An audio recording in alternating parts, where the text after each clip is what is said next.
Ayan guys, nagbabalik tayo mga kamatang. So update ko kayo sa race Yamaha 110 natin mga kamatang. So ipapakita ko na kayo mga kamatang kasi marami na akong kinabit na bago mga kamatang. So ayan mga kamatang, 1, 2, 3, go! Yan na kamatang. So ayan na mga kamatang. Ayan na si Kamatang TV nyo mga kamatang. Ito na yung Yamaha RS 110 Thai concept mga kamatang. So ayan mga kamatang, nilagay ko yung carrier ulit mga kamatang kasi tatlo kami sumasakay niyan. Kaya baka mahulog si Mrs. ko dyan mga kamatang. So ayan mga kamatang.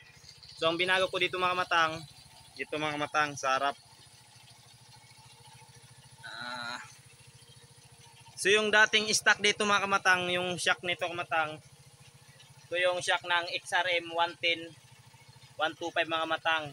Para kasi may lagayan na siya ng ano, para sa kaliper kasi nilagyan natin ng kaliper yan. So ito silver na ano, XRM 110 125 na front shock mga kamatang. Kasi yung dating ano dito old model mga yung stock niya kamatang, hindi na siya nagbabounce mga kamatang. Lumalagot to na mga kamatang. So pinayos ko na yon, mas mahal pa yung paayos kaysa ano. Kaya bumili na lang ako ng bago mga kamatang. So yung mga kamatang. Tapos bumili ako ng, kinabit ko na rin pala yung ano kamatang, kaliper ko mga kamatang. Yan, bumili ako ng kaliper tapos brake hose mga kamatang na kulay green. Yan. So ito yung kaliper natin, kulay green, B1. 81 pala yan mga kamatang. Ayan o, kung napapansin nyo. Angas na yung kamatang natin mga kamatang. Ayan o.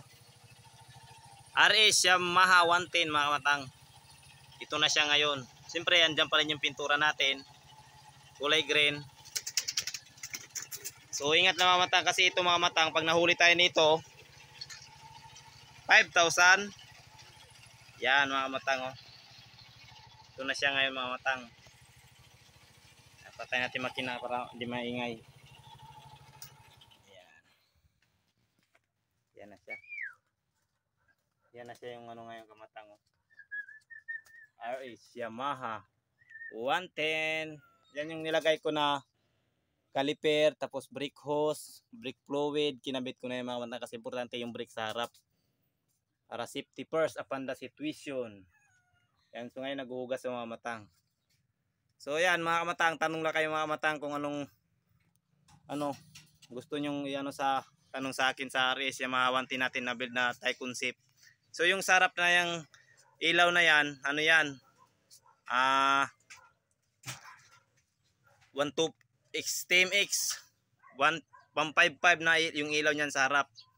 Kasi yung ilaw niyan dati bilog yan sa mga matang. Yan lang yung natin mga matang. So hanggang doon lang tayo mga matang. Bye bye, ingat.